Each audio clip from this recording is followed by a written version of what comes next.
I thought it was stress first. A tired mind. A nervous habit.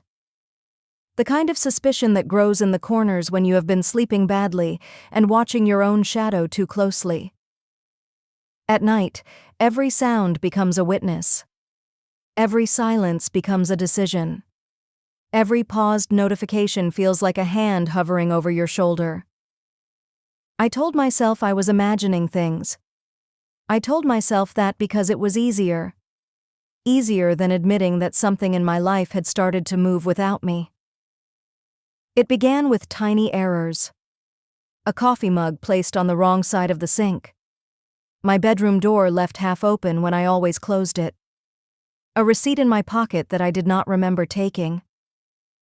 The kind of details that are too small to accuse. Too small to prove. Too small to do anything with except let them poison the day one drop at a time. I lived alone. That was the part that should have made me feel safe. But loneliness has a strange talent. It sharpens the mind until every private thought sounds like an intruder. There were nights I woke with my phone already in my hand. The screen lit my face blue. No missed calls. No messages. Only a black reflection of myself staring back with the same confused expression I felt inside. I started checking everything twice. Locks. Windows. The chain on the door. The battery percentage on my phone. The history of apps I had opened. Nothing was ever obviously wrong. That was what made it worse. If something had been broken, I could have named it. If something had been missing, I could have counted it. But doubt is cleaner than theft. Doubt leaves no fingerprints. Chapter 1. The first static. The first message I saw was from an unknown number. Just one line. No greeting. No name. You should stop telling people what you think you saw. I stared at it until the words lost shape. Then I laughed. Not because it was funny.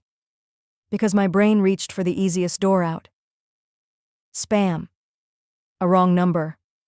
A joke. Anything but what the message felt like. I deleted it. Then I checked whether it was really gone. Then I checked my sent folder, because by then I had already begun to mistrust my own hands. Nothing. No trace. Just a blank space where the message had been, like a tooth knocked out of the mouth of the day. The next day, at work, I kept feeling my phone buzz in my pocket. It never did. Still, every few minutes, I would check. My fingers were already learning the shape of panic. I sat through a meeting I barely heard. People spoke in polite circles. Someone clicked through slides. Someone else nodded as if nodding could make facts safer. I remember exactly when I realized I was being watched. Not because I saw a camera. Not because someone was standing outside my window. Because my screen lit up under the table and the notification preview was already there before I touched it. Unknown number. Again. You looked at the right drawer this morning. My throat tightened so fast it felt practiced. I did not own a right drawer. Not at work. Not in the meeting room. Not anywhere someone should have known to reference. I looked around the table. Faces stayed neutral. One woman tapped her pen against her notebook. A man in a blue shirt was looking at the projection screen with the absent expression of someone else's memory. No one reacted. That was worse than reaction. Reaction would have been human. I slid my phone face down and pretended to write notes. My handwriting grew smaller with every line. By the end of the meeting, I could barely read what I had written, only fragments and jagged pressure marks. At lunch, I went to the restroom and locked myself into the last stall. I opened the message thread again. This time, there were 3 messages. You should stop telling people what you think you saw. You are making this harder than it needs to be. We can still keep this quiet. My pulse was so loud I could hear it in my ears. I scrolled upward. There was nothing else. No header. No contact card. No carrier information. Just those lines. Just that calm, careful voice. I called the number. It rang once. Then twice. Then it cut off, not to voicemail, not to a deadline, but to silence so complete it felt like someone had covered the mouthpiece with a palm. I hung up. I tried again. Same result. When I left the restroom, the hallway looked longer than before. Maybe it was. Maybe the building had been waiting for me to notice. Chapter 2. What I did not tell anyone. I did not tell my sister. I did not tell my best friend. I did not tell the man I was seeing casually, who already thought I worried too much. I wanted evidence first. Real evidence. Something clean enough to survive daylight. So I began collecting it the way anxious people do. Not with confidence. With ritual. I took screenshots. I saved backups. I emailed copies to my work account, then to a second account I never used. I wrote the date and the exact minute in a notebook with a blue cover. That notebook became my witness. My private clerk. A place where reality could be filed before it was denied. The messages kept coming, never many, never enough to explain themselves. Some were warnings. Some were corrections. Some were so specific they made my stomach turn cold. You left the kitchen light on. Your neighbor heard the name. Do not check the third folder again. The third folder. That one mattered. Because I had hidden something in a third folder weeks before, a folder I had never mentioned to anyone. Inside it were photos I had taken by accident. Or thought were accidents. A reflection in a glass door. A figure across the street.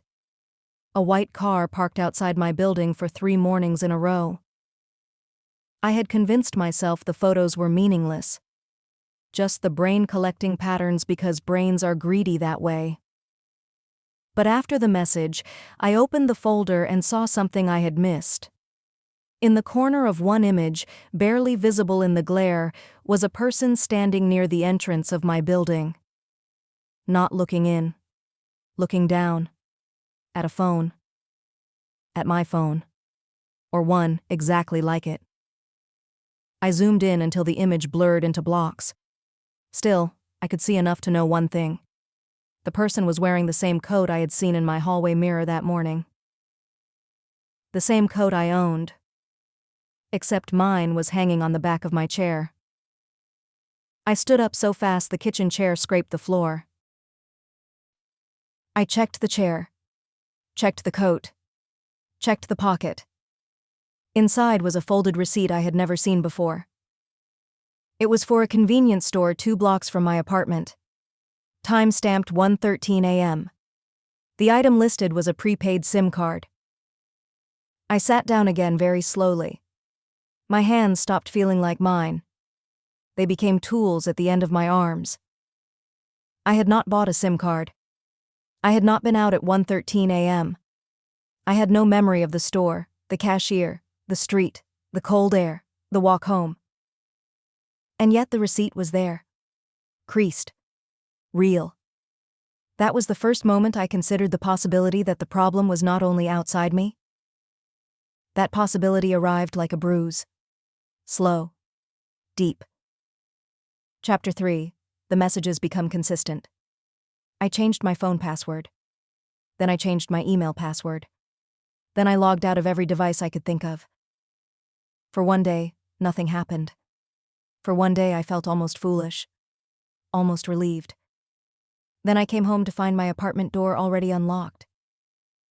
Not wide open. Not damaged. Just unlocked. A small invitation to doubt my own memory. I stood in the hallway with the keys in my hand for a full minute before entering. The room looked normal. Too normal. A normal that had been arranged in a hurry. My shoes by the door were angled differently. One glass was in the sink instead of on the counter. My laptop sat open, asleep, though I had shut it down that morning. I moved toward the desk. The screen woke when I touched the trackpad. A browser window was open. One tab. My email. There was a draft message open. No recipient. Only a body already typed. You are not being followed. You are being corrected. I backed away from the desk so hard my shoulder hit the wall. The apartment made no sound. No creak. No pipe knock. No traffic from the street below. Silence can feel staged. I had never understood that before. I checked my email headers. The draft had been created from my account. My computer. My login. My password. I stared until the words began to swim. Then another message arrived. Stop checking the headers. I dropped the phone. It hit the floor and flashed once as if insulted. I did not sleep that night. At 3 a.m, I sat on the couch with all the lights on and every charger unplugged. I watched the phone lie face up on the table like a small dead animal. At 3:17, the screen lit. No vibration. No sound. Only light. One new message. Open the folder named Archive. My chest tightened. I did not remember creating any folder called Archive. I opened my laptop. The folder was there, nested 3 levels deep where I never kept anything. Inside were screenshots. Dozens of them. Taken from my phone. From my camera roll. From app permissions. And then my stomach dropped for real. There were screenshots of my messages. Not the ones I had received tonight. Older ones. Some that I had deleted. Some that I had never shown anyone. One image was of a chat I did not recognize at all. A conversation with a contact named Mara. Mara had sent me a simple question. Are you sure you were alone last night? My throat went dry.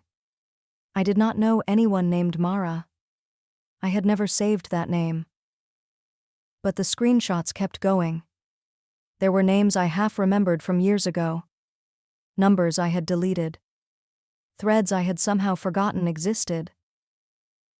And then one thread near the bottom, time-stamped from 2 weeks earlier, made my hands begin to shake so hard I had to grip the edge of the desk. It was a conversation between 2 people. Neither of them was me. At least, not openly. Did she notice the second camera? Number. She is still calling it paranoia. Good. Keep it that way until we have the messages. I read it 3 times. Then 4. The messages were not from strangers. They were about me. Discussing me. Tracking my reactions like measurements. I searched the archive again and again. There were comments about my sleep. About what I ate. About when I left my apartment. About whether I had noticed the change in tone. I had been reading the wrong kind of message. Not threats. Instructions. And the worst part was this. The archive proved someone had been inside my digital life long before I noticed the first text. Maybe before I ever felt watched at all. I opened the latest screenshot with numb fingers. A message from Mara. Tomorrow, when she asks, tell her the messages were never the point. I stared at the words until the room tilted. Then, very slowly, another notification appeared on the screen. Unknown number. She is awake now. And beneath it, before I could breathe, a second line arrived. Do not answer the door. I did not answer the door. I did not move. I did not even breathe properly for the first few seconds, because every instinct I had become a listening instrument. The apartment was still. Too still. Still in a way that made me aware of the smallest things. The hum of the refrigerator. The faint tick inside the wall clock. My own pulse, now so loud it seemed less like a heartbeat and more like a warning. Another message came through. If you stay quiet, this can end cleanly. I laughed once, but it sounded wrong in the room. Dry. Small. Cleanly. That word bothered me more than the threat itself.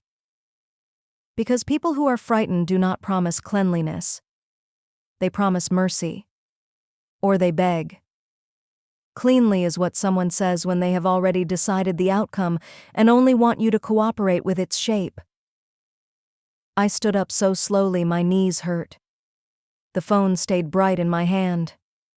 I looked at the door again, then at the window, then at the dark reflection in the television screen. Nothing moved. But movement was no longer the only thing I feared. I opened the archive one more time. I needed something solid. A fact. A line that could hold my weight. Near the oldest files, buried under screenshots and copied threads, was a text document. Its name was plain enough to miss. Notes.txt. I opened it. There were only a few lines. She will think it started with the messages. It did not. It started when she noticed the missing hour. I stared at the words until the screen began to blur. The missing hour. I had forgotten about that. There had been a Tuesday in late autumn that did not fit anywhere. I had a memory of leaving work in daylight and arriving home in darkness, but no memory of the bridge between the two. When I tried to reconstruct it, the whole day dissolved like sugar in water. I had told myself stress had done it. I had told myself I was tired. But the archive had remembered it for me. Another message arrived. Do not read the older files out loud. My mouth had already gone dry enough to crack. I did not know whether the instruction was meant to protect me or expose me. I turned off the television. The room went darker, but not darker enough to feel safe. There was still too much of my own face in the glass. I should have called the police. I know that now. At the time, the idea seemed absurd. What would I say? Someone is sending me messages?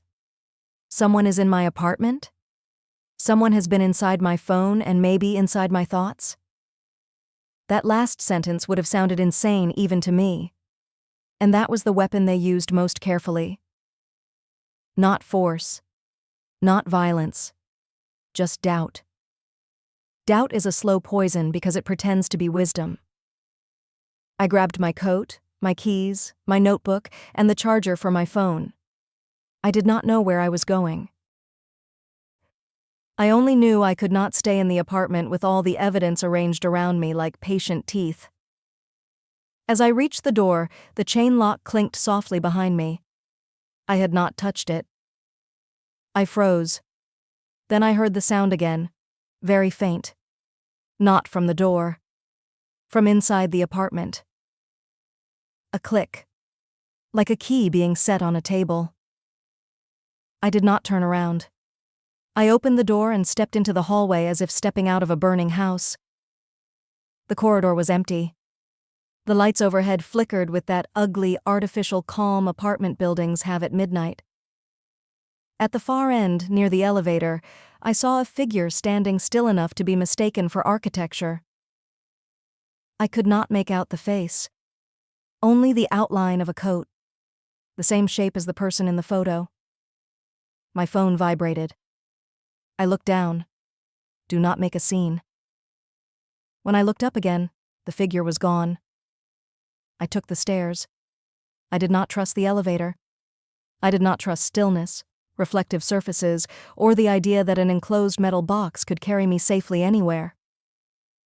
Outside, the air was cold enough to sting.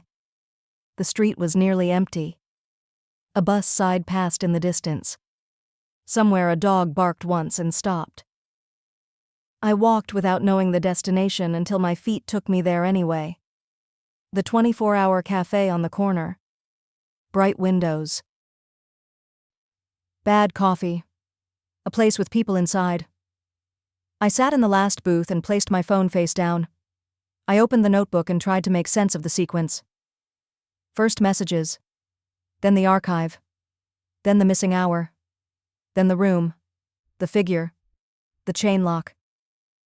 It looked wrong on paper. Too tidy and too cruel. A waitress came by and asked if I was okay. I nodded too quickly. She set a cup down and left before I could answer. I flipped to a fresh page and wrote one question. Who is Mara? I underlined it twice. Then my phone lit again. Unknown number. Finally asking the right question. I almost dropped the notebook. My breathing turned shallow and fast. I typed with shaking thumbs. What did you do to me? The reply came after 3 seconds. Long enough for fear to assemble itself. Nothing you did not already agree to. That sentence made my skin go cold all at once. I read it again. Then I realized I had seen that kind of language before. In contracts. In terms and conditions. In the polite legal language that turns surrender into consent. I turned back to the notebook and looked at my old notes from the weeks before the messages began. There, in my own handwriting, was something I did not remember writing. Met with Mara at 1:10. Do not forget this time. I stared until my eyes burned. Met with Mara. I had no memory of that meeting. None. Yet the paper was mine. The pen strokes were mine. The pressure on the final letters was mine. Another memory surfaced. Not a full one. A smell. Rain on concrete. A car interior. A woman speaking softly from the passenger seat. You have been seeing fragments for weeks, she had said. You keep trying to force them into a story. My stomach lurched. The woman in the memory was Mara. I knew it, without knowing how I knew. My phone vibrated with one final message. You met because you asked for help. I read it once. Then again. The cafe around me felt suddenly thinner, like paper held up to light. People at other tables blurred into background noise. The world was still there, but its edges had started to peel back. I asked for help. That was the missing piece. Not in the ordinary sense. Not a therapist. Not a doctor. I had asked someone else, someone online, after the first lost hour and the first flashes of wrongness. Someone who said they worked with pattern discontinuity. Someone who used careful words and never gave a real name. I had gone to them because I was scared of being alone inside my own head. I had shown them my notes, my screenshots, my little inventory of impossible details. And they had taken it seriously. Too seriously. Mara. The name did not feel invented anymore. It felt assigned. I looked around the cafe. At the windows. At the reflections. At the street outside where a car had just slowed, then passed without stopping. For the first time, I wondered whether the messages were only the surface of something larger. Not a stalker. Not a prank. Not a random intrusion. A correction. A containment process. A way of nudging me back toward a version of myself I had already failed to remain. I opened the archive one more time, hands trembling less now than before, because fear had begun to harden into something colder. I found one last file. It had not been there earlier. Final_note.txt. I opened it. There was only one line. When you remember the agreement, you will remember why you needed the messages. I sat very still. The line sat on the screen like a blade left on a table. Then, slowly, memory returned in pieces that felt less like remembering and more like reopening. A room with white walls. A chair facing a desk. Mara speaking in that calm voice, telling me the same thing over and over. You asked us to help separate signal from fear. You asked us to keep contacting you even if you denied it later. I had asked for this. Not all of it. Not the invasion, not the fear, not the endless tiny humiliations. But I had asked someone to help me find out whether I was losing my mind or being tracked. and the answer had been messy on purpose, designed to test me, designed to teach me how to trust data before comfort. I pressed my palms against my eyes until stars bloomed behind them. When I lowered my hands, the phone had one new message. Not everything you feared was real. Not everything real was meant to be feared. My throat tightened so hard it hurt. I understood then that this was not an ending. It was a threshold. The messages had not been trying to destroy me. They had been trying to force me to look. At the gaps. At the edits. At the parts of my life that had been changed by someone else, and the parts that had been changed by me to hide from what I could not bear to know. I closed the notebook. I looked out the cafe window. The street was still there. The car traffic. The wet shine on the pavement. Ordinary life, pretending it had never been anything else. My phone vibrated one last time. This time the message was from Mara. You are not paranoid. You were never wrong about the messages. You were only wrong about what they were for. I sat in the booth until the coffee went cold. Outside, dawn began to gather at the edge of the windows, pale and cautious. The dark did not vanish all at once. It thinned. It retreated.